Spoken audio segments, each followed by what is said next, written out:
The helicopter's gone.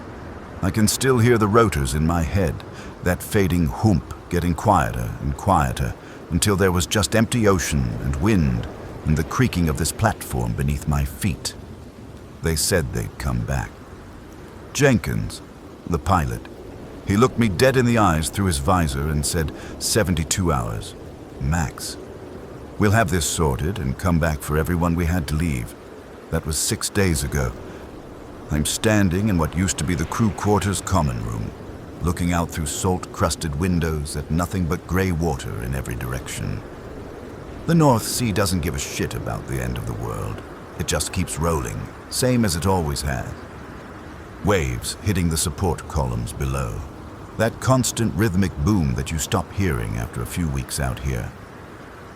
Except now I hear every single one because there's nothing else. No generators running at full capacity, no helicopter traffic, no crew bitching about the food or the shifts or missing their families. Just me, just this platform, just the ocean, and them. I should back up, explain how I ended up as probably the last living person on the Endeavour deep sea platform, 47 miles from the nearest land. My name's Danny Marsh. I was a maintenance engineer. Been working oil rigs for 11 years, ever since I aged out of thinking I was going to do something important with my life. The pay's good, the work's hard but honest. You spend 3 weeks out here, 1 week back home. Simple rotation. I was on day 18 of my shift when the radio chatter started getting weird. First, it was just odd news coming through. Reports of violence in Aberdeen, some kind of riot in Newcastle. Nothing concrete, just guys talking about what they'd heard from family or seen on news feeds during breaks. The platform manager, Davidson, big guy with a red beard that made him look like a Viking, he didn't like it, said it was distracting from work. We had quotas to meet, systems to maintain. This platform pulls up oil from wells that go down 3 miles into the seabed. It's a floating city of metal and pipe and explosive potential. You don't get distracted. But the news kept coming. Then the news stopped coming. The regular channels went quiet or started playing emergency broadcasts. That's when Davidson got on the platform-wide intercom and told everyone to stay calm, keep working, and wait for official word from headquarters. Official word came in the form of that helicopter. Showed up on day 16, landing pad lit up, and Jenkins stumbled out, looking like he hadn't slept in a week. They'd sent him to evacuate essential personnel only. Meaning management, meaning the guys who wore clean coveralls and worked in offices, not those of us who kept this place actually running. Davidson went. So did Thompson, Chang, McAllister. The platform doctor, Nkosi, he went too, which should have told us something right there. You don't pull the doctor unless things are well past the point of needing doctors. They loaded up 7 people while the rest of us stood there watching, and Jenkins kept yelling that he could only take 7, weight restrictions, fuel considerations. He'd be back. They'd send more helicopters. Then Peterson, one of the drill operators. He tried to rush the helicopter, just lost it, started screaming about his kids in Liverpool, shoved past the supervisor trying to hold him back. Jenkins pulled a gun, didn't even hesitate, pointed a pistol at Peterson's chest and told him to back off or he'd shoot him right there on the landing pad. We pulled Peterson back. He was crying. 51 years old, been working rigs since before I was born, and he was crying like a child. The helicopter took off, and we never saw it again. That was the moment, watching those lights disappear into the gray sky, when I think we all knew. Something had gone very wrong on the mainland. Something bad enough that they weren't coming back for us. Not in 72 hours. Maybe not ever. The first 3 days weren't so bad. We still had full power, full crew, full supplies. 73 men, enough food and water for a month even without resupply, and the platform functioned as its own little city. We kept working because what else were you going to do? Can't exactly go anywhere. The ocean's cold enough to kill you in minutes, and the nearest land is an 8-hour swim even if you were Olympic level, which none of us were. Rodriguez, he was the communications tech, kept trying to raise someone on the radio. Any frequency, any signal. He'd get fragments. Screaming. Automated warnings. Once, a voice speaking German, but it cut off mid-sentence and never came back. The internet was patchy, going in and out, but when it worked, the feeds were insane. Videos of people attacking each other in the streets. Not fighting, attacking, biting. Police firing into crowds. Military convoys. And then, slowly, the feeds stopped updating. Sites went down. The internet became a graveyard of last posts, frozen in time. Some kind of virus, Chen said. He was one of the roughnecks. Worked the drill floor. Has to be. Makes people crazy. Terrorist attack, Wagner countered. He was German. Worked logistics. Biological weapon. The Germans. We know about this kind of thing. Peterson just sat in the corner of the common room, staring at his phone even though there was no signal anymore. Looking at photos of his kids. He didn't speak much after the helicopter left. By day 4, someone suggested we should try to leave. Rig up one of the lifeboats and make for shore. We had 3 lifeboats, each rated for 30 people, meant to drop into the ocean in case of disaster. Peterson jumped on the idea. So did about 20 others. They spent a whole day prepping one of the boats, loading it with supplies, arguing about who should go and who should stay. I didn't volunteer. Something about it felt wrong. We'd had more radio chatter by then, fragments, but enough to paint a picture. Whatever happened on land, it was everywhere. Every country, every city. The emergency broadcasts were all the same. Stay inside, avoid contact with infected individuals, wait for help. And then those broadcasts stopped too. The lifeboat crew launched at dawn on day 5. I watched from the railing as it hit the water, orange against grey, and started its motor. They headed southwest toward what would eventually be the Scottish coast if they stayed on course. Peterson was aboard. So were guys I'd worked with for years, eaten meals with, shared jokes with. 23 men crammed into a boat meant to keep you alive just long enough for rescue to arrive, trying to cross 47 miles of open ocean to reach a mainland that had gone silent. We never heard from them again. No radio contact, no sign of them. The ocean swallowed them up like they'd never existed. After that, people stopped talking about leaving. That left 50 of us, for about 18 hours. Then Foster, one of the cooks, he came down with something, started sweating, shaking, said he felt like fire inside. Nkosi had left medical supplies, but he wasn't a doctor. None of us were, and we didn't know what to do. We put Foster in one of the isolation berths. We had a few, meant for guys who got sick and needed to not spread it around, and hoped he'd sleep it off. He didn't sleep it off. I was in the machine shop when I heard the screaming. Deep, mechanical screaming, not like anything I'd heard from a human throat. It echoed through the corridors, bouncing off metal walls, and every single person on the platform heard it. We all stopped, just froze where we were, tools in hand, and listened to Foster scream. Then he stopped screaming and started banging on the door. Chen was closest. He went to check, thinking maybe Foster needed help, maybe he'd fallen or was having a seizure.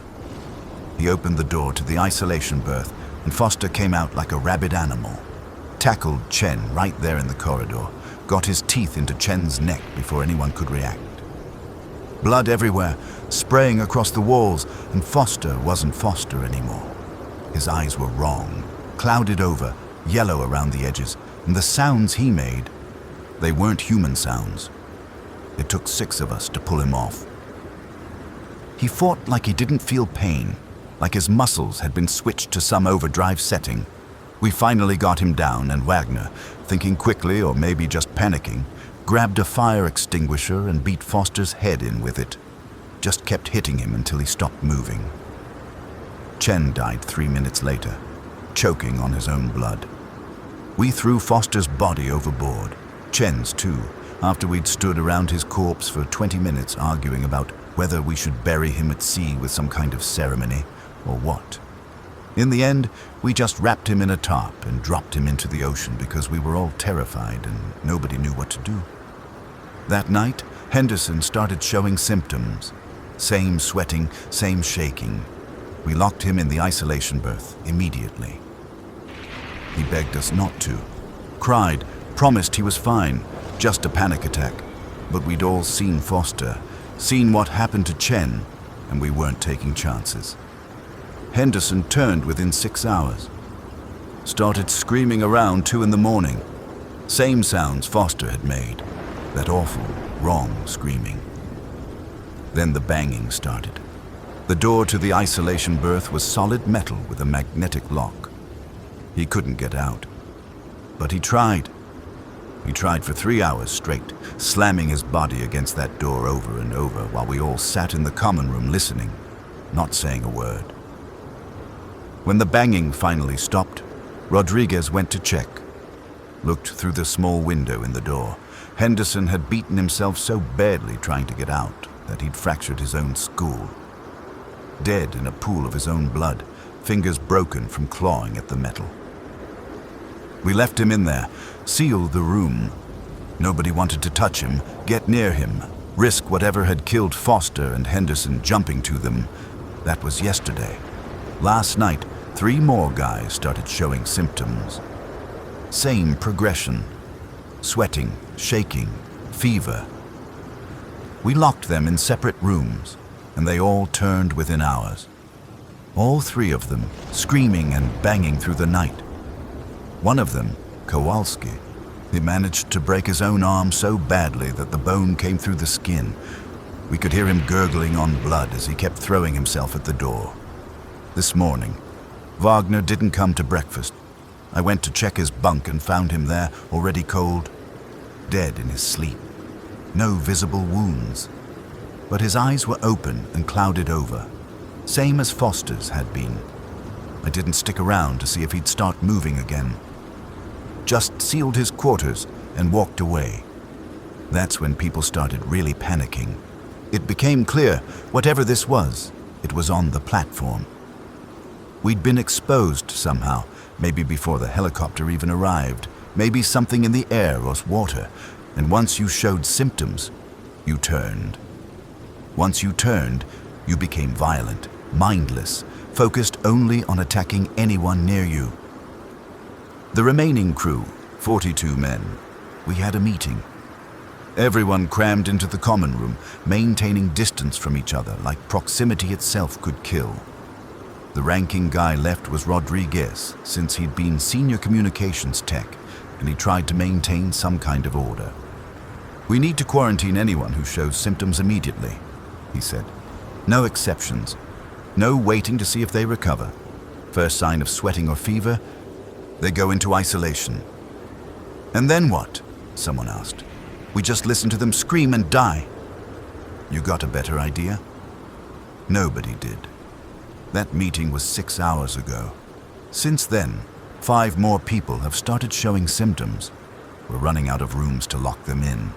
The platform was designed for 73 crew, and we've got isolation berths meant for maybe a dozen sick at once. Not this. Not half the crew turning into those things. The screaming is constant now.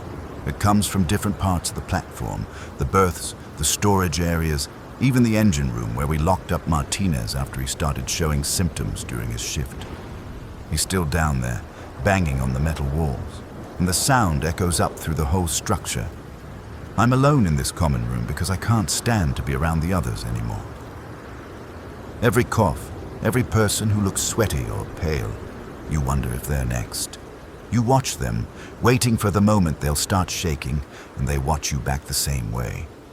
The trust is gone. The camaraderie that kept 73 men sane in a metal box in the middle of the ocean, it evaporated the moment Foster took a bite out of Chen's neck. So I'm here, looking out at the ocean, wondering how long I have. I don't feel sick, not yet. My temperature's normal. I've been checking every hour with one of the medical thermometers. No sweating beyond the usual from the stress.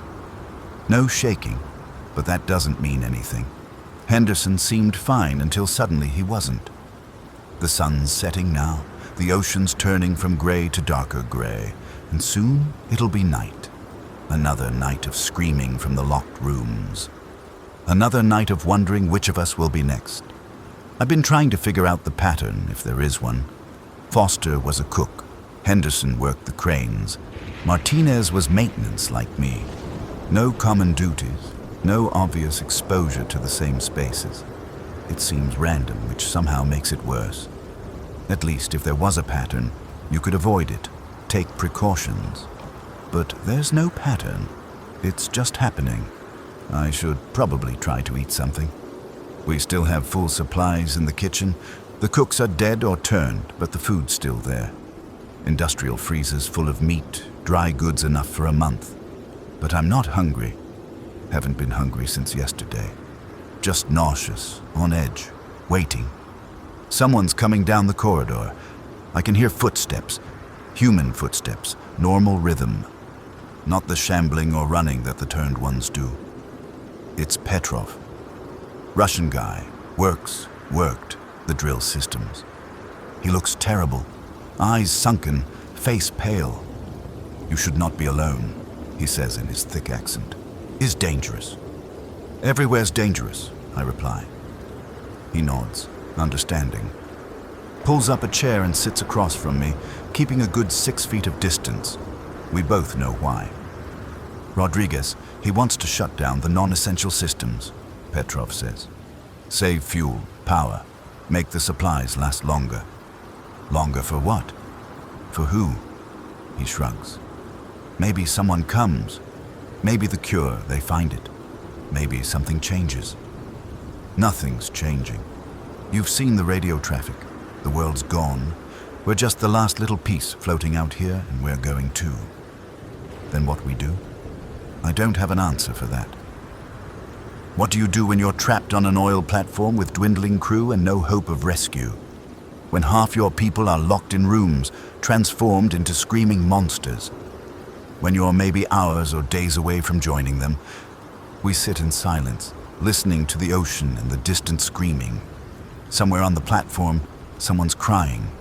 The sound carries through the ventilation system. I don't know who it is. I don't want to know. I have family, Petrov says quietly. Wife, 2 daughters, in Murmansk. I'm sorry. You? Divorced? Ex-wife's in Manchester. No kids. Parents are dead. I realize as I say it how hollow it sounds, how empty. Like my whole life was structured to make this moment, alone on a dying platform, somehow appropriate. Maybe they are safe, Petrov offers. Your wife. Maybe she survived. Maybe. I don't believe it. The radio fragments we caught, the last videos online, whatever happened, it was total. Civilization ending. There are no safe zones. No government bunkers keeping people secure. It all fell apart too fast. Another scream echoes from somewhere below. This one sounds different, higher pitched. Someone new turning, probably. I wonder who it is. Try to remember who I haven't seen today. The crew's small enough now that you'd notice absences. I'm going to my quarters, Petrov says, standing. Locked door. Sleep if I can. Tomorrow, maybe tomorrow is better. Yeah, maybe. He leaves and I'm alone again.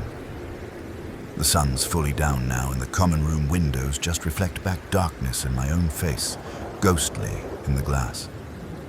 I look tired. I look scared. I look like exactly what I am, a man waiting to die. I should probably follow Petrov's example, lock myself in my quarters, try to sleep. But the thought of being in that small room, just a bunk and a locker and a desk, knowing that if I start to turn, I'll be trapped in there with myself. It's unbearable. At least out here I have space. I can see the ocean. I can pretend there's somewhere to go. The platform creaks around me. Not unusual, these structures are always shifting, adjusting to the waves, the wind, the current. But tonight every sound feels ominous.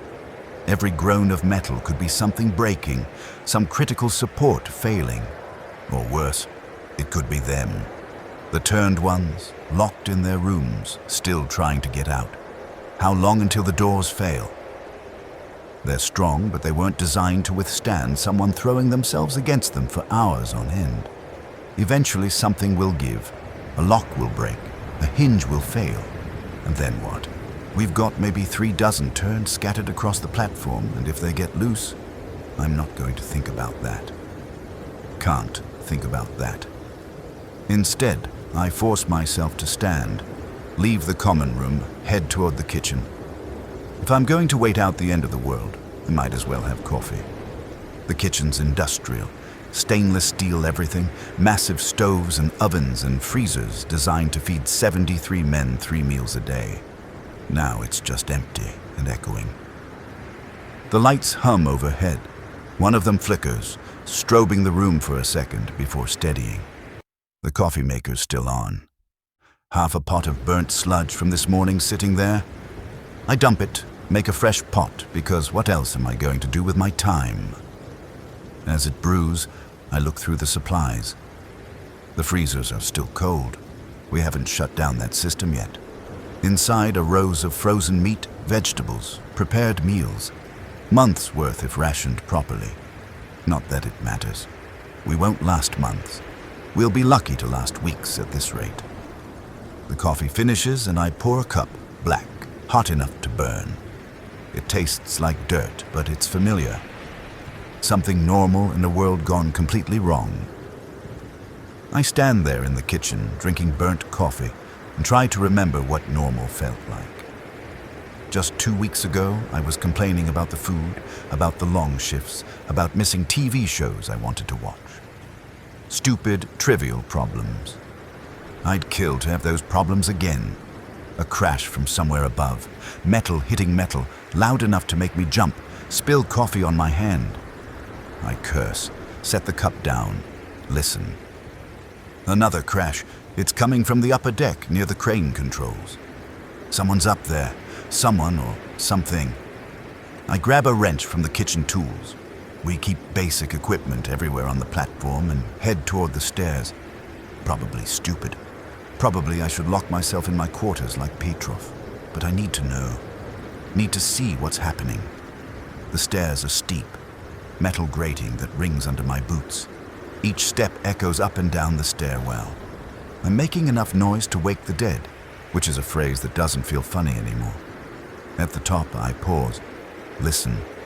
The crashing has stopped. Now there's just wind howling across the deck and the ever-present boom of waves against the support columns. I push through the door onto the upper deck. The wind hits me immediately, cold and sharp, carrying spray from the ocean.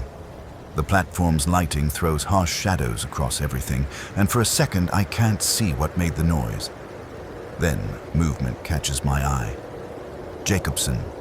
He's standing near the edge of the platform, swaying. His back's to me, but I can see even from here that something's wrong.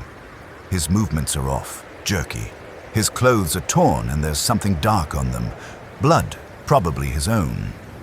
Jacobson, I call out. He doesn't respond. Just keeps swaying, making a low gurgling sound that could be breathing or could be something else entirely. I take a step closer, wrench ready. Jacobson, you okay? He turns. His face is the answer. Skin gray, eyes clouded over with that yellow tinge, mouth hanging open, blood on his chin, his neck. He sees me and something changes. His posture shifts, focuses. Then he moves. He's fast. Faster than Foster was when he attacked Chen. Jacobson comes at me in a sprint and I barely have time to swing the wrench. I catch him in the shoulder, hear bone crack, but he doesn't stop. Doesn't even slow down. He crashes into me and we go down hard on the metal deck. His hands are grabbing for my face, my throat. His mouth's open, teeth snapping, trying to bite. The smell coming off him is awful. Decay, like meat gone bad. I'm screaming, pushing against him, and the wrench has fallen somewhere, clattering across the deck. His teeth get closer, and I get my forearm up, wedge it under his chin, push back with everything I have. He's strong, inhumanly strong. I can feel my arms shaking with the effort of keeping him off me. His hands claw at my face, my chest, fingers hook into my coveralls and tear fabric. I'm going to die, right here on this deck. I'm going to die the same way Chenna did, torn apart by someone I worked with, someone who's been consumed by whatever this infection is. Then there's a crack like thunder, and Jacobson's head snaps back. His body goes limp on top of me, sudden dead weight. I shove him off, scrambling backward, and see Rodriguez standing there with a flare gun, smoke still curling from the barrel. "You bit," Rodriguez demands. "Did he bite you?" I check myself frantically. Scratches on my face, my chest, but no bites. The coveralls protected me, thick canvas that his teeth couldn't get through fast enough. No, I'm clean." Rodriguez doesn't lower the flare gun. He's looking at me like I might be lying, might turn any second. "You sure?" "I'm sure." I show him my arms, my neck, scratches but no bites. No broken skin beyond the shallow cuts from his nails. Finally, Rodriguez lowers the gun. He's shaking. We both are. Jacobson's body lies between us, a hole burned through his skull from the flare. The smell of burnt flesh mixes with the decay smell, and I turn away, vomit over the railing into the ocean far below. "How did he get out?" I ask when I can speak again. "Don't know. I heard the noise, came up, found him here." Rodriguez nudges the body with his boot. "Must have broken out somehow, or someone let him out." "Why would anyone?" "I don't know," Rodriguez snaps. "Nothing makes sense anymore. Maybe someone thought they could help him. Maybe someone's losing it. Maybe the doors are just failing." He runs a hand through his hair, looks around the deck. "We can't stay out here. Too exposed. If one got out, others might." He's right. We head back inside, moving fast, and Rodriguez seals the deck door behind us with an emergency lock. It won't hold forever, but it's something. As we descend the stairs, I realize I'm still shaking. That was too close. Another second, another few inches, and I'd be dead. Or worse. I'd be like Jacobson, locked in my own head while my body tried to kill everyone around me. If that's even how it works. We don't know. We don't know anything about this. Back in the common room, Rodriguez collapses into a chair. The flare gun sits on the table between us, ominous and immediate. He has 3 more flares on his belt. Not much ammunition for what might be coming. "We need to do a count," he says. "Figure out who's still human, who's turned, who's locked up." "You really want to go door-to-door checking? You got a better plan?" I don't. But the thought of walking these corridors, knocking on doors, not knowing what's going to answer, it's terrifying. Still, Rodriguez is right.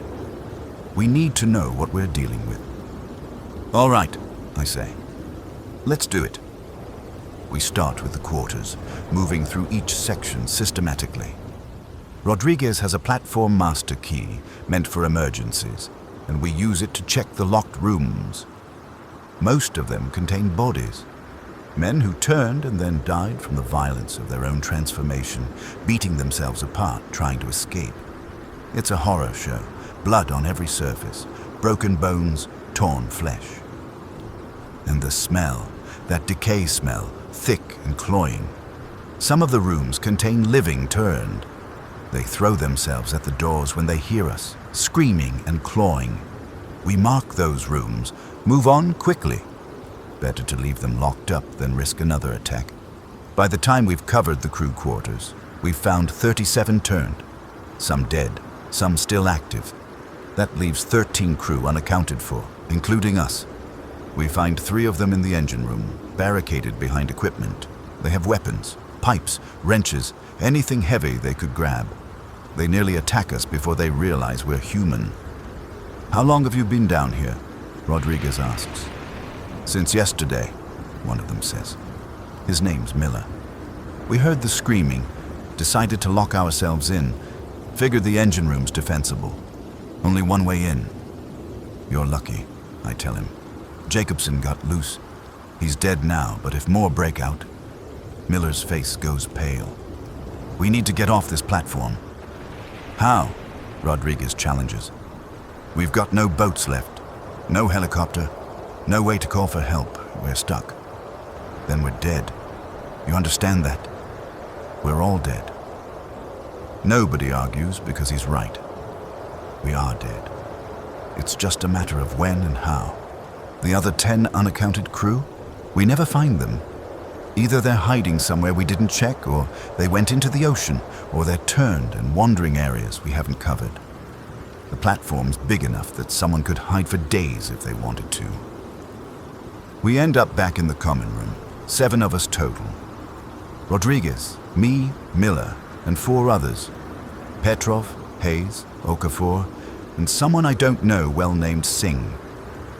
7 men out of 73. 7 men left on a platform that's becoming more tomb than workplace. We need rules, Rodriguez says. Everyone checks their temperature every 4 hours. Any symptoms, any fever, you report it immediately and go into isolation voluntarily. Agreed? Everyone nods. What choice do we have? We also need to ration power, Rodriguez continues. Shut down everything except essential systems. Life support, minimal lighting, kitchen, everything else goes dark. What about the drilling operation? Hayes asks. Forget the drilling operation. We're not here to pump oil. We're here to survive. Hayes looks like he wants to argue, but doesn't. The drilling operation was the whole point of this platform, millions of dollars in equipment and infrastructure. But none of that matters anymore. The world that wanted oil is gone. We spend the next hour shutting down systems. The platform gets darker, quieter. Without the generators running at full capacity, the constant background hum diminishes. Now, you can hear everything. The ocean, the wind, the distant screaming from the locked rooms. By midnight, we're exhausted. We decide to take watches, 2 people at a time, rotating every 4 hours. Rodriguez and Hayes take first watch. The rest of us head to our quarters with instructions to lock our doors from the inside and only open them for the predetermined knock signal. 3 fast, 2 slow. My quarters feel smaller than usual. Just a narrow bunk, a locker for personal items, a fold-down desk. I've lived in this room for 3 weeks at a time, multiple times a year. For 11 years, it should feel familiar. Instead, it feels like a coffin. I lock the door, a simple deadbolt from the inside, and sit on the bunk. My hands won't stop shaking. The adrenaline from the fight with Jacobson has worn off, and now I'm just left with the aftermath. The reality of how close I came to dying, how close I still am. I check my temperature again. Still normal. 98.6. No fever, no sweating beyond the usual from fear. But that doesn't mean anything. Henderson seemed fine right up until he wasn't. Sleep is impossible.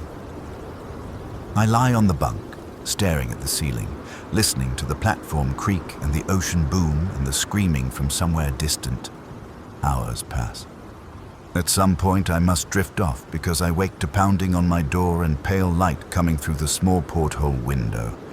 3 fast knocks, 2 slow, the signal.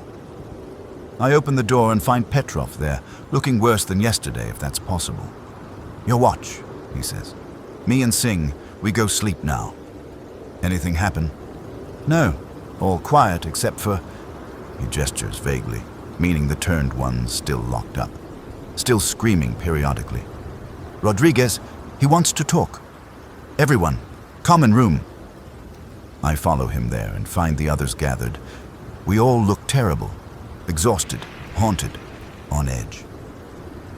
Rodriguez stands near the windows, backlit by gray morning light from the ocean. We have a problem, he says without preamble. Food's going to run out. Water too, eventually. We've got a month of supplies, Miller protests. For 73 people. There's 7 of us. We could stretch it further, but... Rodriguez pauses. The turned ones in the locked rooms, they're not dying. Some of them have been in there for days and they're still active, still trying to get out. So they don't need food, don't need water. They're just existing, trapped in those rooms. And they're making noise, drawing attention, making it hard to sleep, hard to think. I realize where this is going. You want to kill them. They're already dead, Rodriguez says. You've seen them. They're not people anymore. They're things, dangerous things.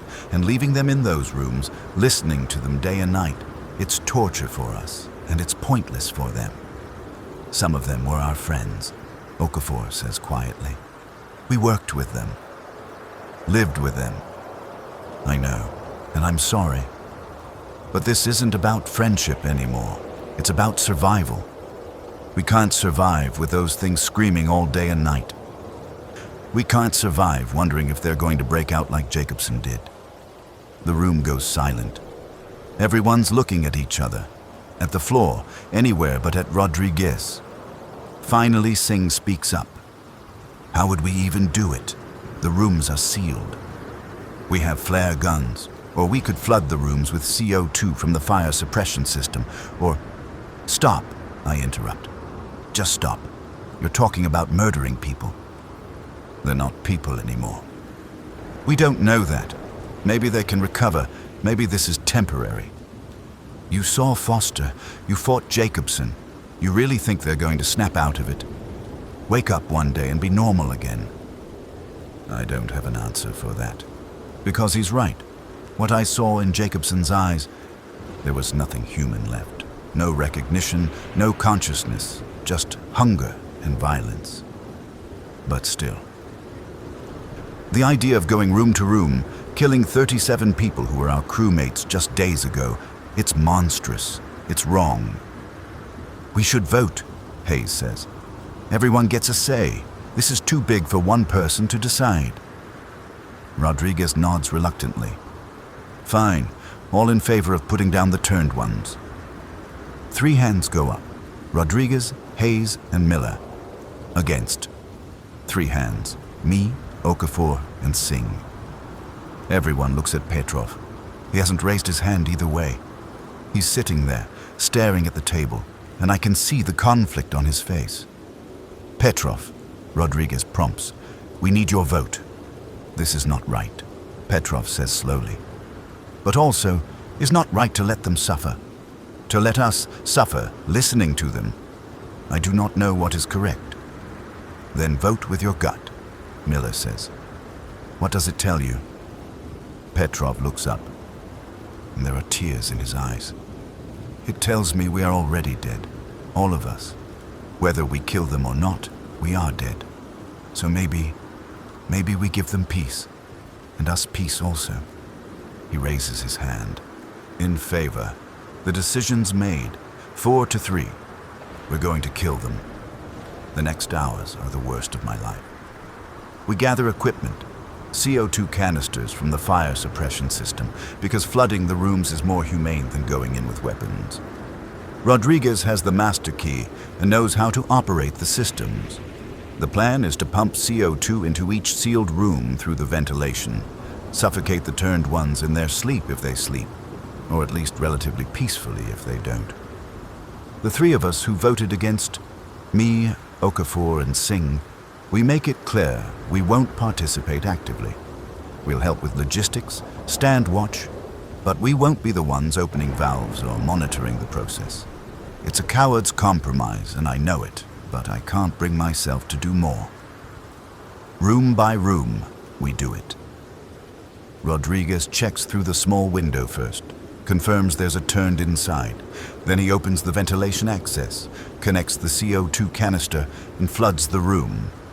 It takes about 10 minutes per room. You can hear when it works. The screaming stops, the banging stops, and then there's just silence. Some rooms contain turned who already died from their own violence. Those we skip, seal up, leave as tombs. Others contain active turned, and those we flood. One by one, the screaming stops. The platform gets quieter, and with each room we process, I feel sicker. We're murdering 37 people. People I knew. Henderson, who was always making bad jokes. Martinez, who could fix anything. Foster, who made the best damn chili I've ever had. They're gone now. Reduced to bodies, we're suffocating in locked rooms. By the time we finish, it's late afternoon. The sun's dropping toward the horizon, and the oceans turn that particular shade of gray-blue it gets before dusk. The platform is quiet now, except for the wind and waves. No more screaming, no more banging. Just silence. We gather in the common room, and nobody speaks. What is there to say? We just committed mass murder, or mass euthanasia, or pest control. Depends how you look at it, and I don't know which interpretation is correct. Get some rest, Rodriguez finally says. We'll maintain watches, 2 on, 4 off. Wake me if anything changes. Everyone disperses. I head to my quarters, but I can't stay there. The walls feel like they're closing in, suffocating me the same way we suffocated those people. Those things. Whatever they were. I end up on one of the lower exterior platforms, a maintenance deck that juts out from the main structure. The wind's strong here. Cold and spray from the waves hits me periodically, but it's fresh air. Real air. Not the recycled atmosphere inside the platform that now smells like death no matter what ventilation system runs. The ocean stretches out in every direction, darkening as night comes on. Somewhere out there is land. Scotland, England, Ireland. Civilization, or what used to be civilization. By now, those places are probably the same as here. Infected, collapsed, gone. I wonder if anyone's left. Anywhere in the world are there pockets of people surviving? Or are we truly the last? 7 men on a platform in the middle of nowhere. A sound behind me. I turn fast, ready to run, but it's just Okafor. He walks over carefully, hands visible, non-threatening. Mind company? He asks. Sure. He leans against the railing beside me. We stand there in silence, watching the ocean until he finally speaks. I voted against it, he says. Killing them. But now that it's done, I'm relieved. Does that make me a bad person? I don't know. I voted against it too, and I'm relieved too. My family's in Lagos, he says. Wife, 3 kids. My parents. I keep thinking about them, wondering if they went through this. If they turned or if they survived somehow. If they're scared and alone like we are. Maybe they made it, I offer, knowing it's hollow. Maybe. He doesn't sound convinced. My youngest daughter, she's 5, just started school. She was so excited, wanted to show me her homework when I got home. His voice breaks. I'll never see her homework. I don't know what to say to that. There's nothing to say. His family's gone. My ex-wife's gone. Petrov's family in Russia. Rodriguez's, Hayes's, Miller's, all gone. We're mourning the entire world. Why do you think we haven't turned? Okafor asks. Everyone else on the platform, they got infected somehow. But us 7, we're still okay. Why? Luck? That's not an answer. I don't have an answer. Maybe we will turn. Maybe it's just taking longer for us. Maybe we were exposed to a smaller dose and it's still incubating. Or maybe we're immune, Okafor says. Maybe that's why we're still here. We're the ones who can survive this. Survive for what? To die out here eventually when the supplies run out? When the platform fails? We're not surviving. We're just dying slower. Then what should we do? It's the question we're all avoiding. What do we do? Stay here and wait for death? Try to make it to land in whatever lifeboats or rafts we can cobble together? Jump into the ocean and end it quickly? There are no good options, only gradations of bad. I don't know. I admit, I really don't know. We stand there until it's fully dark, until the cold drives us back inside. The platform feels like a mausoleum now, silent and empty. Somewhere in this structure are 37 bodies in locked rooms, and somewhere else are the 3 still missing crew members. 10% of the original complement still mobile, still breathing. I take my watch with Singh. We sit in the common room with mugs of coffee going cold, not talking, just existing. Every sound makes us jump, every creak of metal, every gust of wind. We're waiting for something to go wrong, for another turn to appear, for the platform to fail. But nothing happens. The hours pass slowly, marked only by us checking temperatures every 4 hours. Still normal, still uninfected, and the gradual shift from night to gray dawn. When Rodriguez and Miller take over the watch, I head to my quarters and finally manage to sleep. Fitful, nightmare-plagued sleep where I'm running through endless metal corridors, chased by Foster and Henderson and Jacobson and all the others we killed. When I wake, I'm covered in sweat, but my temperature's still normal. Just fear, not infection. This is day 7 since the helicopter left. Day 5 since the lifeboat departed. Day 3 since we started turning. Times become elastic and meaningless. The only measure that matters is how many of us are left versus how many have turned. Current count: 7 healthy, 0 newly infected, 37 dead. I forced myself to eat. Canned beans, stale bread, instant coffee. Fuel for a body that might not need it much longer. In the common room, I find Hayes working on something, papers spread across the table. "What's that?" I asked. "Platform schematics. I'm trying to figure out if we can make this place more defensible. Seal off sections, create choke points, in case more turn." "You think more will?" Hayes looks at me like I'm stupid. "Don't you? We're exposed to whatever caused this. It's just a matter of time before one of us starts showing symptoms." He's probably right. But I don't want to accept that. Don't want to accept that this reprieve is temporary, that the infection is just dormant. "How's it going?" I ask, gesturing to the schematics. "Not great. The platform's designed for efficiency and safety, not defense. There's too many access points, too many ways to move between sections. Best I can figure, we seal off the upper decks entirely, live and work only in the lower sections. Limits our mobility, but makes it easier to contain any outbreak." "Outbreak," I repeat. "That's what we're calling it now. What would you call it?" I don't answer. Instead, I look out the windows at the endless ocean. It's gray today, choppy, whitecaps visible in the distance. Storm's coming, maybe. Or maybe it's just the North Sea being its usual hostile self. Rodriguez enters the common room with news. "I got the radio working on a higher frequency. Been scanning for any signals. There's something broadcasting out of Iceland." Everyone perks up at that. A signal. Proof that somewhere, someone else survived. "What's it saying?" Miller asks. "It's automated. A loop. Says there's a settlement in Reykjavik. Survivors gathering, safe zone established. They're calling for any ships or aircraft in the area to respond. Offer coordinates for a docking point." "How far is Iceland?" Singh asks. "About 500 miles, Rodriguez says. Northwest of here." "That's impossible," I say immediately.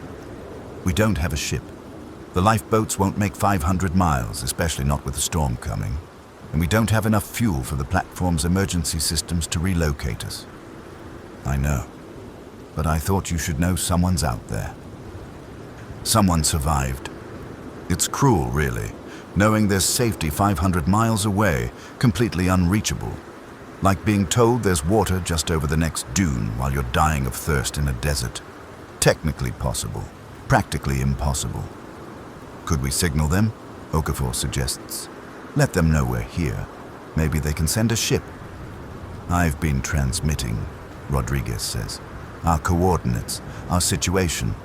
But I don't know if they're receiving." The signal's weak and the automated broadcast doesn't acknowledge incoming transmissions. So we're still alone, still trapped. Just now we know that somewhere else, people are surviving, people are organizing. People have a future while we have nothing. The storm hits that afternoon. Not the worst I've seen in 11 years of rig work, but bad enough. Waves climbing higher, wind howling across the platform, rain coming in sideways and hard enough to sting exposed skin. We seal all the exterior doors, batten down anything that could come loose, and retreat to the interior corridors. Storm procedure is usually routine. You wait it out, keep systems running, and emerge when it passes. But this storm feels different. Every gust of wind makes the platform groan. Every wave impact sounds like it might be the one that tears something critical loose. And we're down to 7 people managing a facility meant for 73. If something fails, we might not be able to fix it. Hour by hour, the storm builds. The platform starts really moving now, swaying on its moorings, and anyone who's not used to rig life would be sick from the motion. Even those of us with years of experience feel it in our guts. I'm in the common room with Petrov and Okafor, listening to metal scream under the strain, when Rodriguez comes in looking grim. "We've got a problem," he says. "Stabilization system's failing on the western support column. If we don't fix it, the whole platform could list badly. Maybe even capsize in this weather." "How do we fix it?" Petrov asks. "Someone needs to go external, access the stabilization control box, reset the system manually. It's on the lower deck just above waterline." "In this storm," I say, "that's suicide. You got a better option. If the platform goes over, we all die anyway. At least this gives us a chance." Nobody volunteers immediately. Going external in these conditions means getting hammered by waves, wind trying to throw you off the platform, and working with equipment that's probably iced over or corroded. Even with safety lines, the risk of death is high. "I'll do it," Petrov says finally. "I know the stabilization systems. I can reset it." "I'll go with you," I hear myself say. "You'll need someone to handle the safety lines, tools, backup." Rodriguez looks relieved. "Thank you, both of you." We suit up in the heavy weather gear, insulated coveralls, waterproof outer layer, safety harnesses, helmets. Petrov grabs the toolkit for the stabilization system while I collect extra safety lines and clips. We're about to head for the external access when Okafor stops us. "Come back," he says simply. "Both of you. We can't afford to lose anyone else."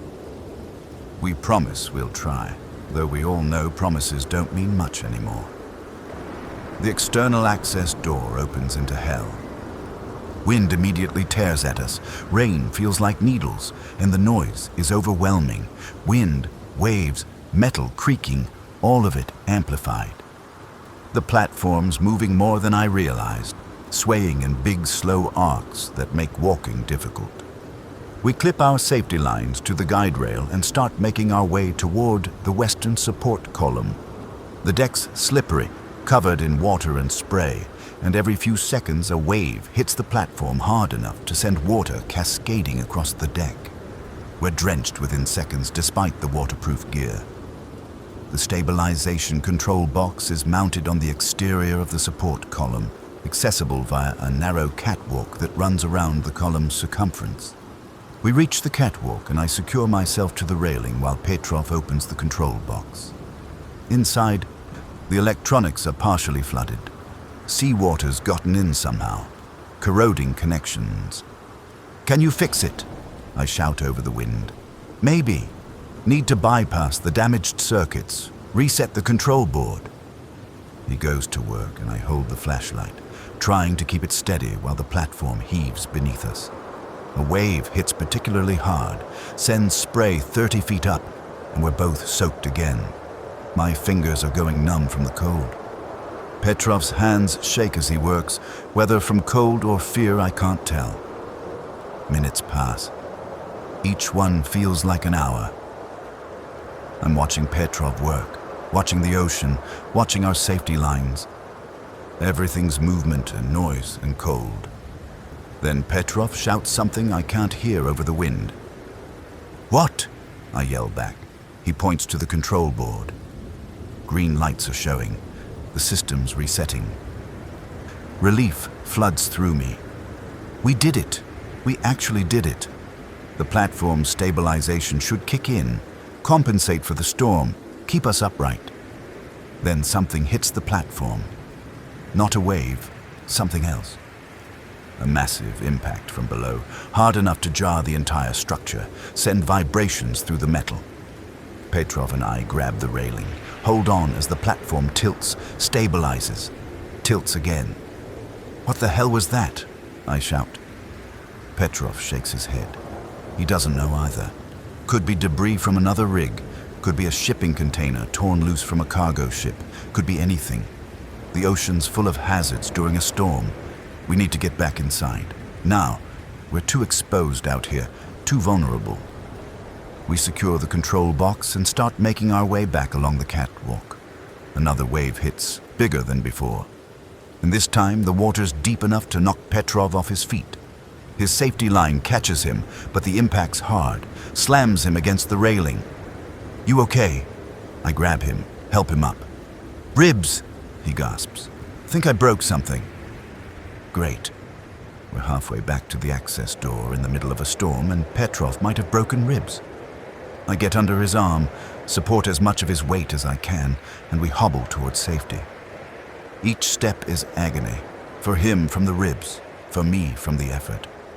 The platform keeps moving, waves keep hitting, and I'm terrified we're going to lose our footing and end up in the ocean. But we make it. Rodriguez and Hayes are at the access door. Grab us both, drag us inside. The door slams shut behind us, and suddenly it's relatively quiet. The storm muted by the metal walls. "Did you fix it?" Rodriguez asks. "Yes," Petrov says, then collapses. We carry him to the medical bay, such as it is. Just a room with some beds and basic supplies since Nkosi left on the helicopter. I'm not a doctor, but I've had basic first aid training, so I check Petrov over. His breathing's labored, and when I feel his ribs, I can tell at least 2 are broken, maybe more. There's not much I can do except tape him up, give him painkillers from the medical supplies, and tell him to rest. "How long before I can work again?" he asks, through gritted teeth. "You're not working with broken ribs," I tell him. "You need to heal." "We do not have time for healing. The platform will survive without you for a few days. Rest." He wants to argue, but the painkillers are kicking in. His eyes droop, and within minutes he's asleep or unconscious. I'm not sure which. In the common room, Rodriguez is monitoring systems. The stabilization's working again. We can feel it in the platform's movement, more controlled now, compensating for the storm. We're not going to capsize. We might actually survive this. "What hit us?" Miller asks. "That wasn't a wave." "Don't know," Rodriguez says. "Could have been anything. Debris, submerged container. Hell, could have been a whale for all we know. Or another platform breaking apart," Hayes suggests darkly. "They're all unmanned now, probably. Just floating out here, tearing themselves apart." It's a grim thought. How many oil platforms are scattered across the North Sea, each one now empty or filled with corpses? How many are still standing versus how many have already failed and sunk? We're probably surrounded by wreckage, and we don't even know it. The storm continues through the night. We maintain watches, monitor systems, and pray nothing else fails. Petrov sleeps fitfully in the medical bay, waking occasionally to groan in pain. I check on him regularly, give him more painkillers when he needs them. His temperature's still normal. At least he's not infected. At least not yet. By morning, the storm's weakening. The wind drops from howling to merely loud. The waves get smaller. Visibility improves enough to see more than 10 feet beyond the platform. We've survived another crisis. Day count, 8 days since the helicopter. 6 survivors healthy, 1 survivor injured. I do the math in my head. Out of 73 crew, Only 7 of us left. That's less than 10% survival rate. And we're not even really surviving. We're just dying more slowly than the others did. The storm passes completely by midday. The ocean's still choppy but manageable. We emerge onto the external decks to assess damage. It's extensive. Equipment torn loose, railings bent. One of the cranes has partially collapsed. The platform took a beating, but the structure itself seems sound. The support columns held. The stabilization system's working. We're battered but intact. Rodriguez calls a meeting in the common room. All 6 of us who can walk gather. Petrov's still in the medical bay. We need to talk about options, Rodriguez says. We can't stay here forever. Supplies will eventually run out. The platform will eventually fail. We need a plan. Iceland, Singh says immediately. The broadcast. If there's really a safe zone there. 500 miles, Miller interrupts. Across open ocean. In what? We don't have a ship. We could build something, Singh argues. There's materials here. We could construct a raft, put an engine on it, make the journey. That's insane, Hayes says. You want to build a raft and cross 500 miles of North Sea. We'd die in days. We're dying here anyway. At least here we have shelter, food, fresh water. For how long? Singh's voice rises. How long before another system fails? Before a bigger storm hits? Before we all go crazy from isolation? Enough, Rodriguez says. We're not making decisions based on panic. Let's look at this rationally. He spreads a map on the table. It shows the North Sea, the British Isles, Scandinavia. Our platform's position is marked in permanent ink. Probably been there for years. Iceland's here, Rodriguez points. 500 nautical miles, give or take. The automated broadcast says there's a settlement in Reykjavik with survivors. That's real. It's not fake, not a trap. It's people trying to survive, same as us. So how do we get there? Okafor asks. We don't, I say. Not directly. Look at the map. Scotland's 47 miles that way. If we can make it to shore, we could travel overland, find a boat, eventually work our way to Iceland. Overland through infected territory, Hayes points out. Through areas where we know everyone turned or died. Better than trying to cross 500 miles of ocean in a makeshift raft. We argue for an hour. Singh wants to try for Iceland directly. Hayes wants to stay on the platform indefinitely.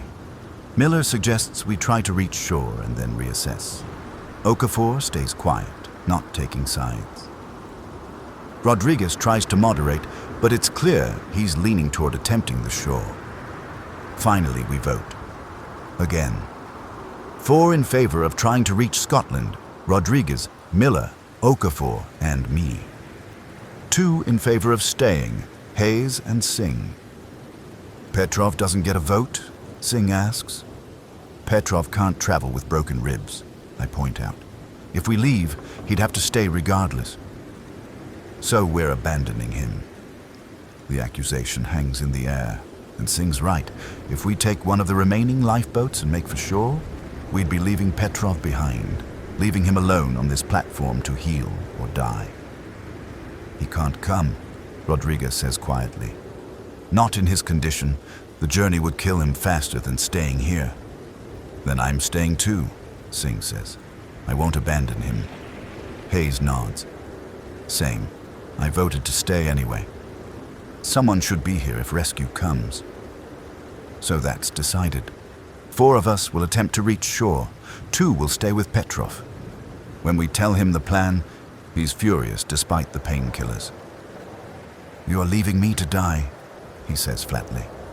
You're not going to die, I tell him. You've got supplies, shelter, and 2 people to help you. You'll heal and then you can decide what to do next. I should come with you. You have broken ribs. The journey would kill you. He knows I'm right, but he doesn't like it. None of us like it. But the alternative is all 7 of us staying here until we starve or go mad. And that's not a plan. That's just giving up. We spend the next day preparing, take inventory of what we can carry, versus what needs to stay. The lifeboats have limited storage, and we need to balance supplies against weight. Too much, and we'll sit low in the water, vulnerable to waves. Too little, and we'll die of exposure or starvation before we reach shore. Food, we pack high-calorie rations. Dehydrated meals, energy bars, canned goods. Enough for 2 weeks if we ration carefully. Water. The lifeboats have emergency water supplies, but we supplement with extra containers. Water's heavy but essential. Medical supplies, basic first aid, painkillers, antibiotics, bandages. We leave most of it for Petrov, Singh, and Hayes. Weapons. We pack what we have. Flare guns, knives, wrenches, anything that could be used for defense. We don't know what we'll find on shore, but we know it won't be friendly. Navigation. We take a compass, maps, Rodriguez's handheld GPS unit that still has partial battery. The GPS might not work. Satellites could be down, but it's better than nothing. Clothing, extra layers, waterproof gear, thermal wear. The North Sea's cold. Hypothermia will kill us faster than anything if we get wet. Fuel. The lifeboat has an outboard motor and a full tank. We add extra fuel canisters. If the motor dies, we have oars. But rowing 47 miles would be brutal. We work efficiently, not talking much. There's not much to say.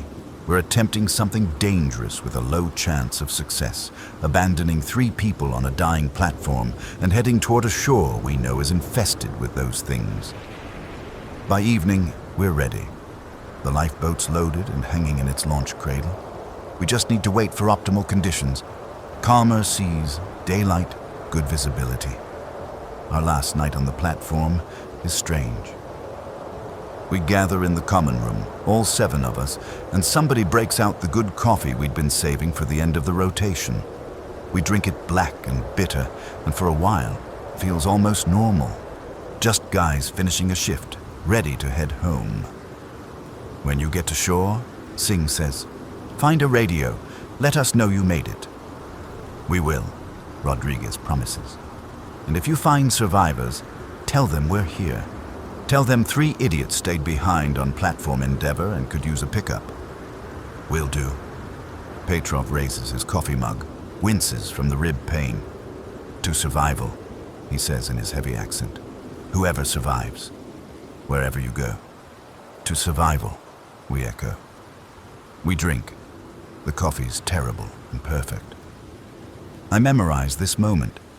7 men in a common room on a platform in the middle of nowhere. Drinking bad coffee and pretending we believe any of us have a future. Because in this moment, we do believe it, or we pretend well enough that it doesn't matter. Morning comes gray and cold, but relatively calm. The ocean's choppy, but manageable. Visibility's decent. Conditions as good as we're likely to get. We suit up. Rodriguez, Miller, Okafor, and me. Full weather gear, life vests, emergency beacons. Everything secured. Hayes, Singh, and Petrov see us off at the launch deck. "Don't do anything stupid," Hayes says. "Too late for that," Miller replies. Singh shakes each of our hands. Petrov tries to stand for a goodbye but can't manage it, so we come to him one by one. When it's my turn, he grabs my arm with surprising strength. "You survive," he orders. "You survive, and you come back with help. Promise me." I promise. It's a lie. We both know it. But sometimes lies are what you need. The lifeboat launch is automatic. We strap in, Rodriguez hits the release, and the cradle tilts. For a stomach-dropping second, we're falling. Then the boat hits the water with a crash, and we're floating, bobbing in the waves. The outboard motor starts on the first pull. Small miracle, and Rodriguez guides us away from the platform. I look back as we motor off. The Endeavor looks smaller than I remember, just a collection of metal structures rising from the ocean. Rust-stained, damaged, listing slightly to one side despite the stabilization repairs. Hayes, Singh, and Petrov are visible on the deck, 3 tiny figures waving. I wave back until they're too small to see. Then I turn forward, toward the horizon where Scotland waits 47 miles away. The journey's going to take somewhere between 6 and 10 hours, depending on conditions and the motor. We settle into the rhythm of it, Rodriguez steering, the rest of us watching for hazards. The ocean's vast and empty. No ships, no helicopters, no signs of life, just water in every direction. Hours pass. The motion's hypnotic, up and down over waves, the motor's steady drone, cold spray hitting us periodically. Nobody talks much. We're each lost in our own thoughts, our own fears about what comes next. Around hour 4, Okafor points. There. On the horizon, a dark line. Land. It's barely visible. Could be cloud or fog, but as we motor closer, it resolves into actual coastline. Rocky cliffs, green-brown vegetation, buildings visible in clusters. Scotland. We made it. Relief and dread mix in equal measure. We survived the crossing, but now we have to deal with whatever's on shore, whatever those things have become in the weeks since society collapsed. As we approach the coast, details become clearer.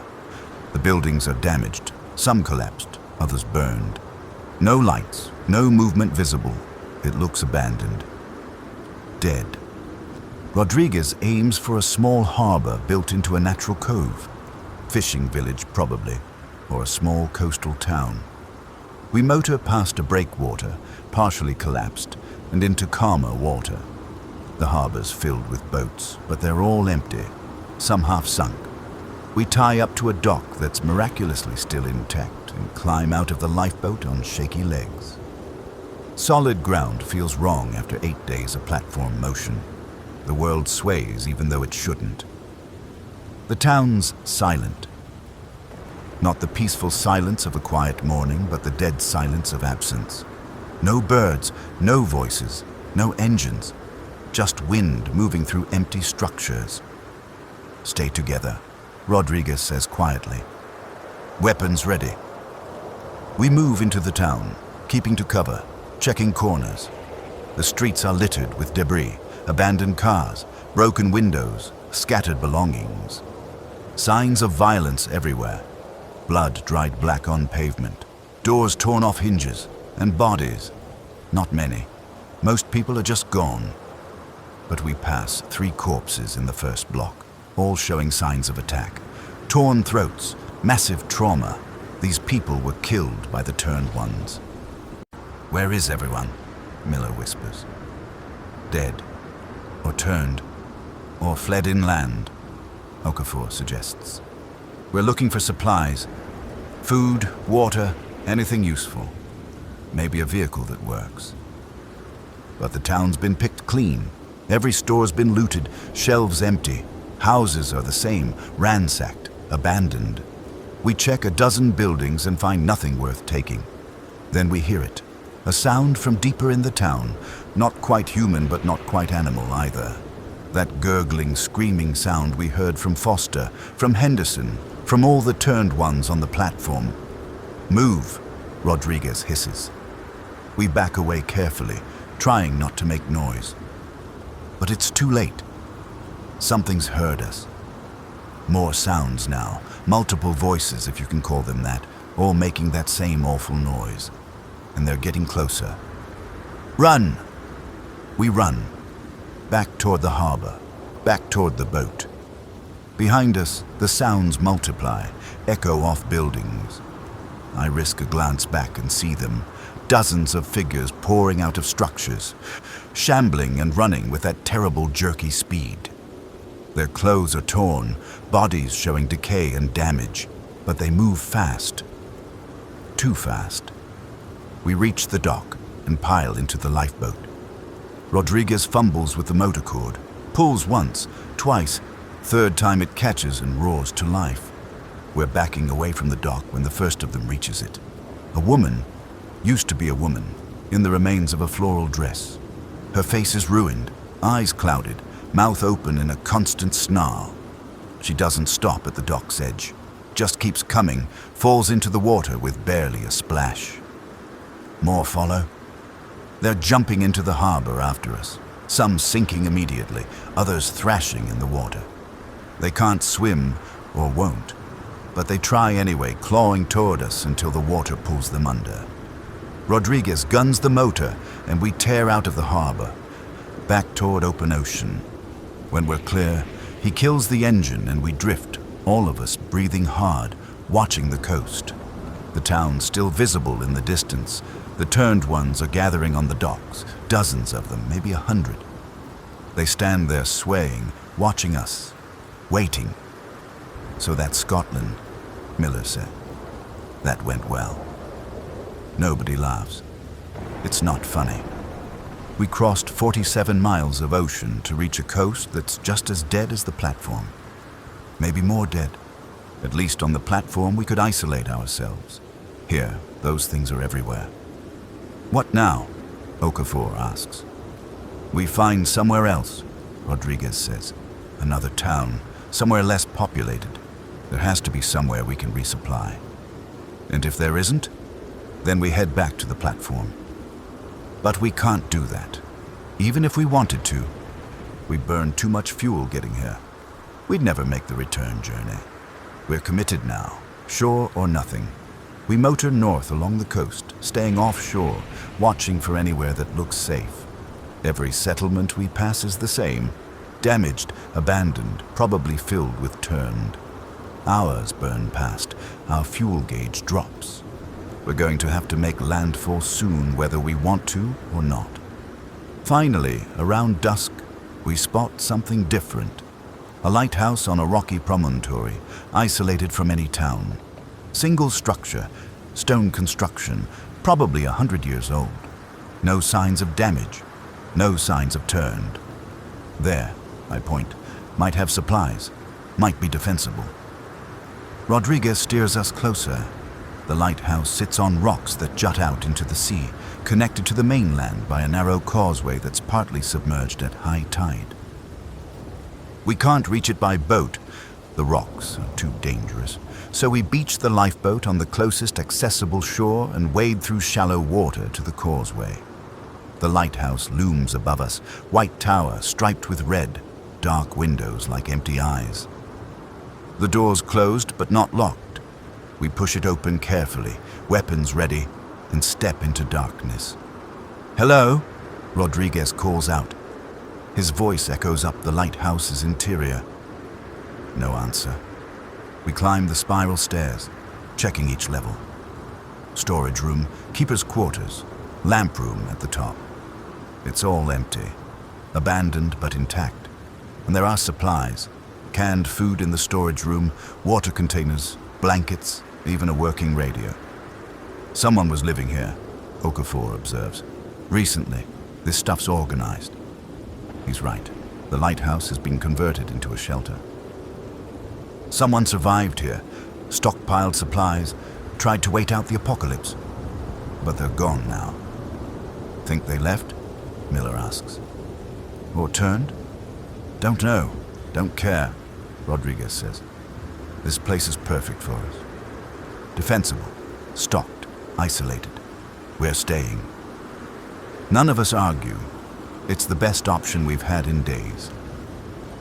We secure the door, check all the levels again for any sign of turned, and settle in for the night. From the lamp room at the top, we can see for miles. The coast spreads out in both directions, dark and still. No lights anywhere except stars beginning to appear overhead. The world looks empty, cleansed of humanity, like we're the last 4 people left. Maybe we are. We should radio the platform, I suggest. Let them know we made it. Rodriguez sets up the radio, scans through frequencies until he finds the one we'd agreed on. Platform Endeavor. This is shore party. Endeavor, do you copy? Static. He tries again. Platform Endeavor. This is Rodriguez. Hayes, Singh, Petrov, anyone, do you copy? More static. Then faint. A voice. Copy. Shore party. Barely. You. Hayes. We made it to shore. We're in a lighthouse about 50 miles north of where we landed. Place is secure, has supplies. How are things there? Bad. Petrov's worse. Fever, might be infected. My stomach drops. Petrov's infected. After everything, after surviving the initial outbreak, after getting his ribs broken, saving the platform, he's finally showing symptoms. Hayes, can you lock him down? Isolate him. Already. Did. He's in medical bay. Sealed. But Singh, worried, wants to help him. Don't let Singh go in there, Rodriguez orders. Petrov's gone. If Singh tries to help, he'll get infected too. You need to accept that. No. Hard. He's our friend. He was our friend. Now he's a threat. You know what you need to do. Long pause. Then Hayes's voice. Clearer now. I know. We'll handle it. You focus on surviving there. Find a way to Iceland if you can. The broadcast from Reykjavik is still going. They're still there. Understood. We'll try. Stay safe, Hayes. You too. The radio cuts out. We try to raise them again, but get nothing. Either the signal's dropped, or they've turned off their radio. Either way, we're on our own now. Petrov's dead, Miller says flatly. Maybe not. Maybe he'll fight it off. You believe that? I don't. None of us do. Petrov showed symptoms, which means he'll turn within hours. And when he does, Hayes and Singh will have to deal with it. Kill him or lock him up and listen to him scream. Either way, Petrov's gone. 3 men left on the platform, 4 in the lighthouse, 7 survivors, total out of 73. We eat a cold meal, canned soup, stale crackers, and take turns on watch. 2 sleeping, 2 watching. The lighthouse is defensible but not impregnable. If turned ones find us, if they come across the causeway, we could be trapped here. My watch is midnight to 4 a.m.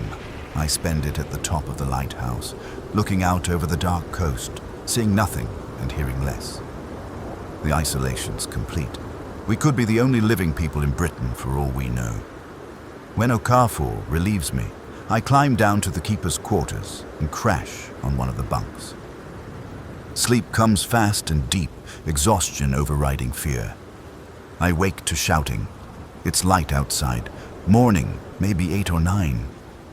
I scramble up the stairs to find Rodriguez and Miller at the lamp room windows, looking toward the causeway. What's happening?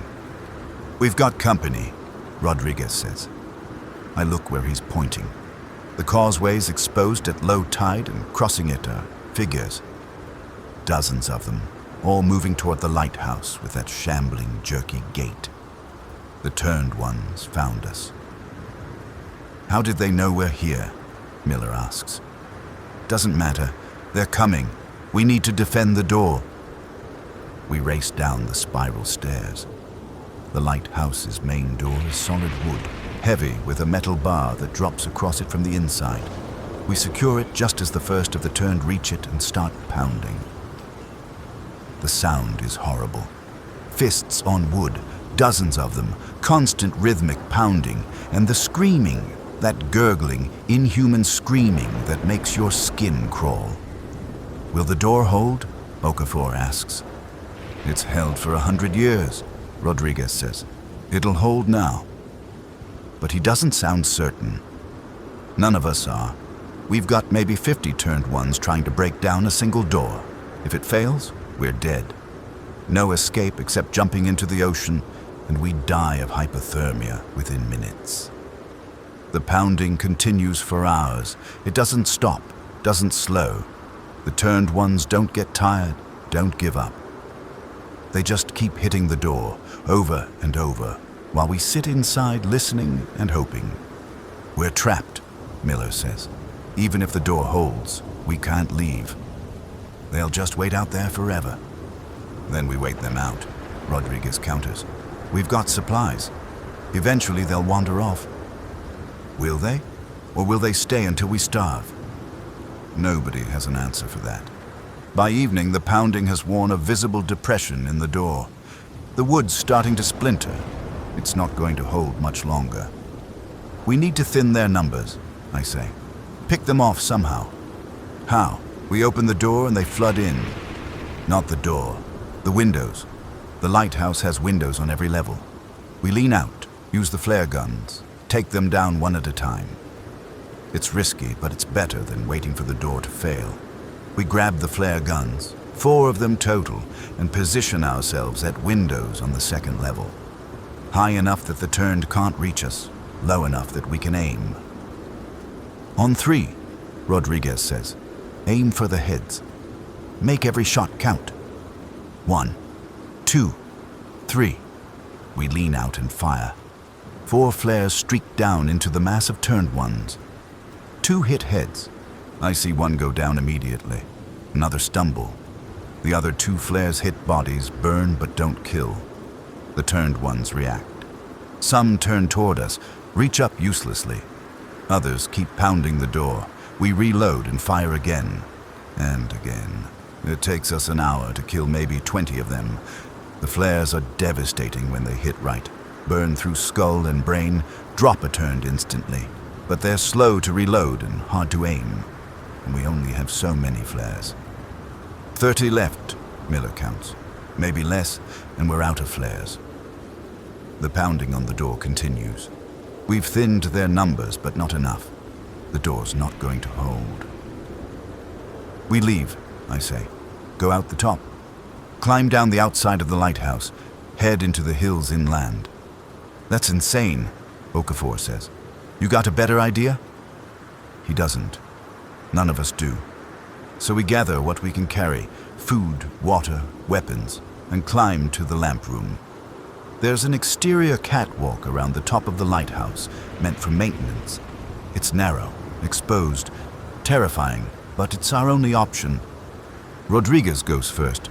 He climbs out the window onto the catwalk, inches around to where a metal ladder is bolted to the exterior wall. The ladder goes down maybe 60 feet to the rocks below. It's rusted, old, might not hold weight, but it's the only way down. One by one we climb out. I go last, pausing at the window to look back into the lighthouse. All those supplies we're leaving behind. The shelter, the safety. Abandoned because those things won't stop, won't give up, won't let us live. The climb down is terrifying. The ladder sways, bolts creak, and below me is nothing but rocks and ocean. Wind buffets us, tries to tear us loose. But we make it. All 4 of us reach the ground and start running inland, away from the lighthouse and the turned ones still trying to break down its door. We don't stop running until the lighthouse is out of sight. Then we collapse in a ravine, gasping for breath, and take stock. We're alive. We're on the Scottish mainland. We've got minimal supplies, and we have no idea what to do next. Iceland's still the goal, Rodriguez says between breaths. We find a boat. We make for Iceland. That's 500 miles, Okafor reminds him. You want to stay here? Keep running from those things. I want to survive. Then we go to Iceland. It's the only place we know has living people, organized survivors. Maybe a cure, maybe a defense, maybe just safety in numbers. But it's better than this. We rest for an hour, the sun's setting, turning the sky orange and purple. Beautiful. Wrong. The world shouldn't look beautiful when everything's dead. As darkness falls, we start moving again, inland, away from the coast, looking for a town, a farm, anywhere we might find a working vehicle or a boat we can use. The landscape's empty, fields gone wild, houses dark. Once we hear sounds, that gurgling scream, and we hide until it passes. We walk through the night. By dawn we're exhausted, starving down to our last water. We need shelter, need supplies, need luck. And then, cresting a hill, we see it. A farmhouse, intact, lights on inside. Lights, electricity, which means generators, which means people, living people. We approach carefully, weapons ready. The farmhouse is fortified, windows boarded, sandbags stacked around the entrance. Someone's made a stand here.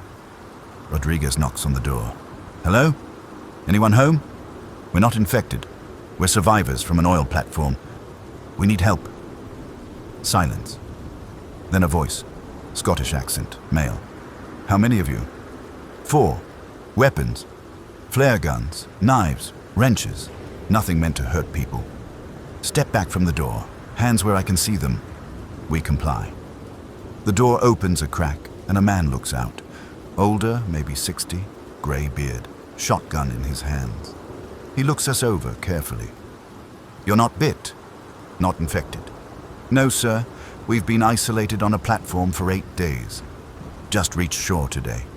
Platform? Oil rig? Yes, sir. Platform Endeavour. He considers this, then opens the door wider. Get inside. Quickly. We file in and he slams the door behind us, bars it immediately.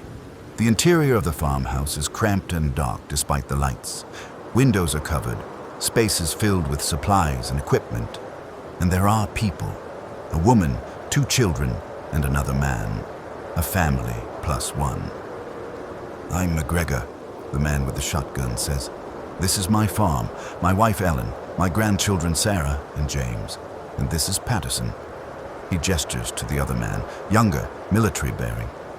Patterson, Rodriguez says. British Army? Was. SAS, actually. Got separated from my unit when everything went to shit. Been here 3 days helping McGregor secure the place. We introduce ourselves.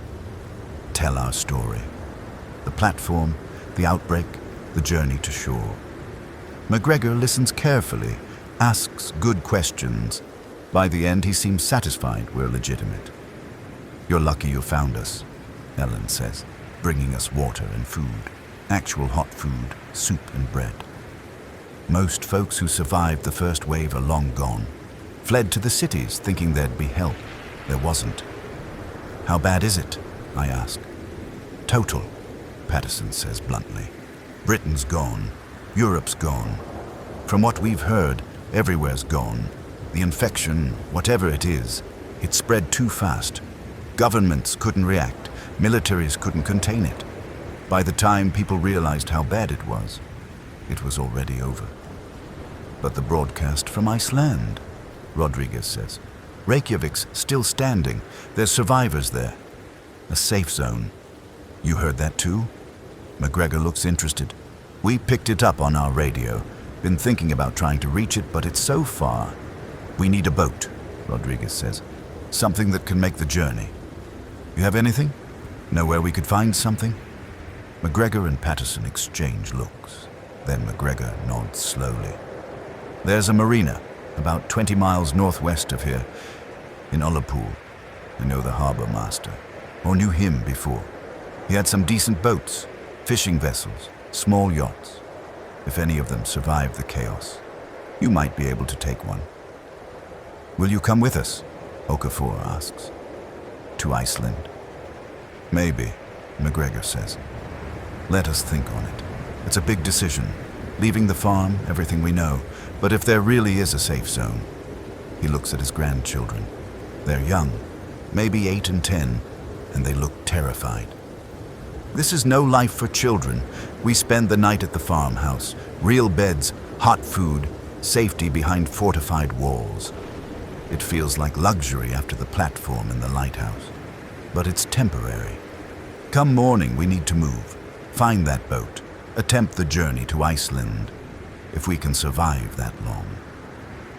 The children, Sarah and James, they ask questions.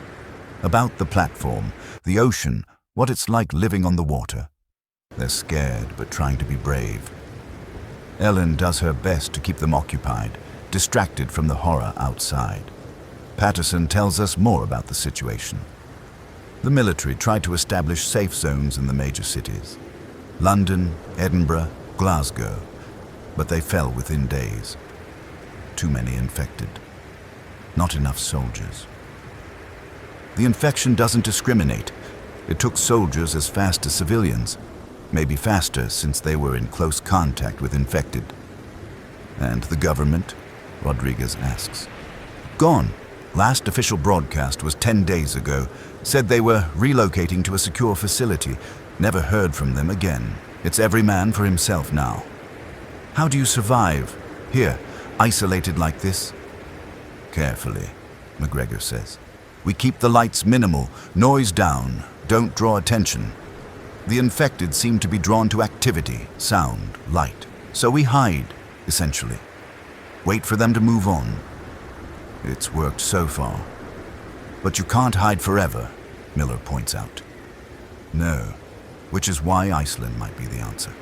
If there's really an organized settlement, actual defenses, we'd have a chance there. Better than here, certainly. We turn in early. I'm sharing a room with Rodriguez and Miller. Sleeping bags on the floor. Nothing fancy, but it's safe and warm. As I drift off, I hear Sarah and James in the next room, talking to their grandmother. Are those men going to save us? Sarah asks. I don't know, dear, Ellen replies. But they're trying. We're all trying. That's all we can do. Try. Try to survive. Try to reach Iceland. Try to find something resembling a future. The odds are terrible. The world's ended. But we're still here. Still breathing. Still fighting. And as long as that's true, there's hope. However slim it might be. I wake to sunshine. Actual warm sunshine streaming through a gap in the boarded windows. It's been so long since I felt real warmth that I almost don't recognize it. McGregor's already up, making breakfast. Real eggs from chickens they keep in a fortified coop out back. The smell alone is enough to make me emotional. Patterson's gone to scout the route to Ullapool, McGregor says. Should be back by noon. If it's clear, we leave today. All of you? I ask. He nods. Ellen convinced me. Said the children deserve better than hiding in a farmhouse waiting to die. She's right. Iceland might be our only shot. By afternoon, Patterson returns with good news. Route's mostly clear. Few infected wandering around, but nothing we can't avoid. The marina's intact. I could see it from the hills. Multiple boats still docked. We pack quickly. McGregor has a truck with enough fuel to reach Ullapool. We load supplies, weapons, everyone we can fit. The children are excited despite everything. They're going on an adventure. Leaving the farm they've been trapped in for weeks. The drive takes 3 hours, slow and careful, avoiding main roads where infected congregate. But we make it. Ullapool's marina sits in a sheltered bay, mountains rising behind it. And Patterson was right. There are boats. Dozens of them. We find a fishing trawler that's perfect. 50 feet long, solid construction, full fuel tanks. The harbor master kept it maintained right up until the end. McGregor knows how to pilot it. He fished these waters for 40 years. Loading takes another 2 hours. We strip the farmhouse truck of everything useful, transfer it to the boat. Food, water, fuel, medical supplies, weapons. Everything we need for a 500-mile journey. As the sun sets, we cast off. The trawler's engine rumbles to life and we motor out of the harbor, leaving Scotland behind. Sarah and James stand at the railing, watching the coast recede. Ellen has her arms around them, tears on her face. We're really doing this, Miller says beside me. Yeah, we really are. The journey takes 4 days. Long, cold, tense days watching the horizon, rationing supplies, taking turns at the wheel. But the weather holds. The engine doesn't fail. We see no other boats, no signs of life or death. Just ocean. On the morning of the 5th day, Rodriguez spots it. There, land. Iceland rises from the sea like a promise. Dark volcanic rock, green slopes, and as we motor closer, lights. Actual electric lights along a harbor. Buildings intact. People moving on the docks. Living people. We're half a mile out when a patrol boat intercepts us. 2 men with rifles. Cautious, but not hostile. State your business, one calls out in accented English. Survivors from Scotland, McGregor shouts back. We heard the broadcast. We're looking for shelter. Any infected aboard? No, we're all clean. Been isolated for weeks. They board us, check everyone carefully. Temperature scans, visual inspection, questions about symptoms. When they're satisfied, the lead guard, his name is Eriksson, actually smiles. "Welcome to New Reykjavik," he says. "You made it."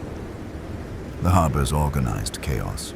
Boats of every size docked or anchored, people moving with purpose. There's a quarantine facility. We spend 2 days there getting properly screened, decontaminated, interviewed. But it's not prison, it's safety. When they finally clear us, we're assigned housing in what used to be a school. Actual rooms with beds, communal kitchens, hot showers.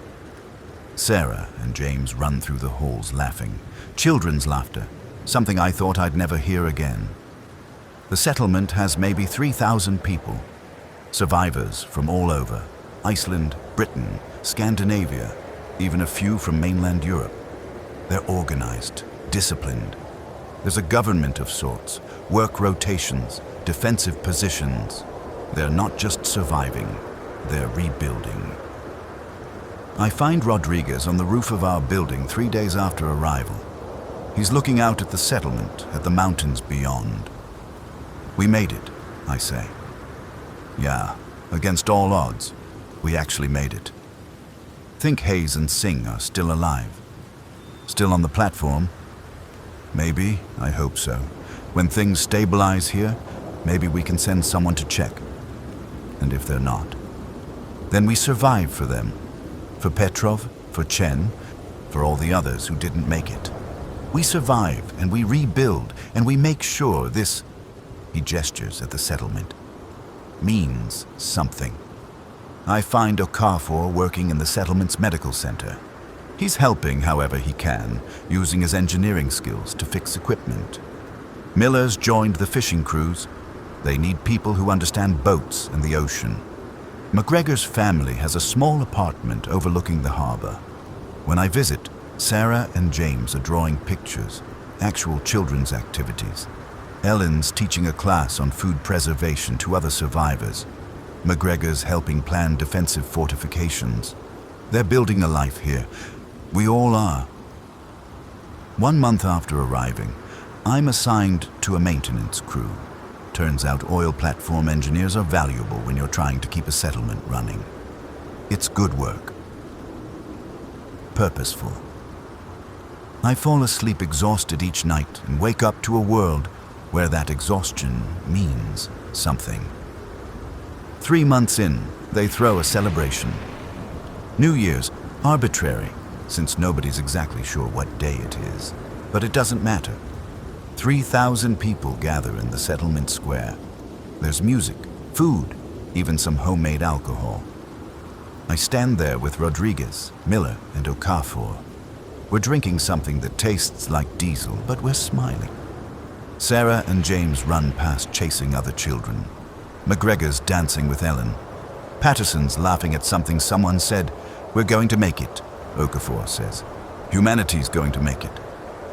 Looking around at these people, scarred, damaged, but alive and trying, I believe him. The world ended. We survived. And now, against everything, we're beginning again. The ocean stretches out beyond the harbor, dark and vast. But here, in this settlement on the edge of the world, there's light, there's hope, there's a future. And that's enough.